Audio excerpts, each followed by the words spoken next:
Une question de Guillaume Meyer. Bonsoir Monsieur Assolino.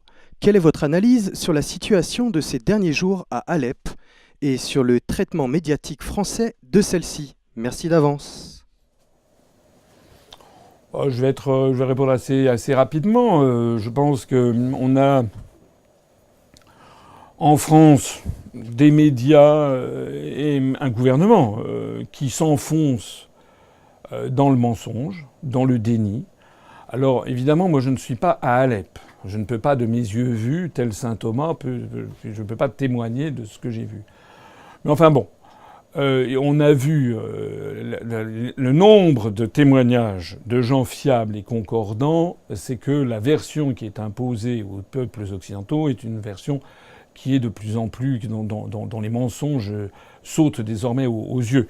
Il y a eu une vidéo qui a été diffusée notamment par Russia Today. Alors on va dire évidemment c'est Russia Today, oui, mais enfin une vidéo justement d'une journaliste, en fait quelqu'un qui a été présent à Alep, qui faisait remarquer qu'en fait les sources d'information dont se gargarise la presse occidentale, les gouvernements occidentaux, en réalité, ça vient toujours de l'Observatoire sur la situation des droits de l'homme en Syrie, c'est-à-dire une personne qui est à Londres. Tout ça n'est pas sérieux. On va voir la suite des événements. En attendant, moi je pense que on va voir l'effondrement tout simplement des mensonges occidentaux. Quand je vois que le ministre des Affaires étrangères, Monsieur Jean-Marc Ayrault, est allé encore de l'avant en dénonçant les mensonges réitérés de la Syrie, et de la Russie, pardon. Voilà, je pense qu'il ferait bien Monsieur Ayrault de se taire et d'attendre la suite des événements. Parce que la suite des événements, c'est que les États-Unis en ce moment sont sur la voie d'un rapprochement rapide avec la Russie.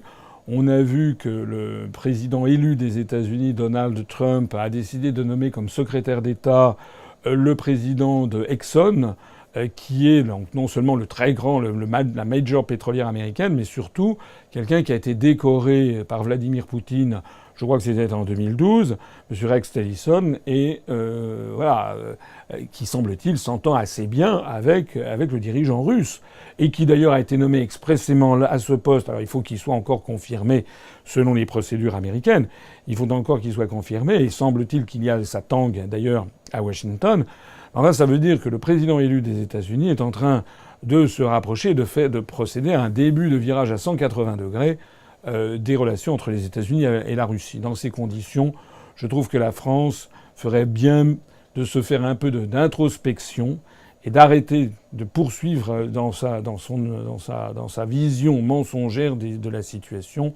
Je pense qu'il y aura beaucoup de peau à recoller pour le prochain président de la République française quand il sera élu en mai prochain sur ces questions.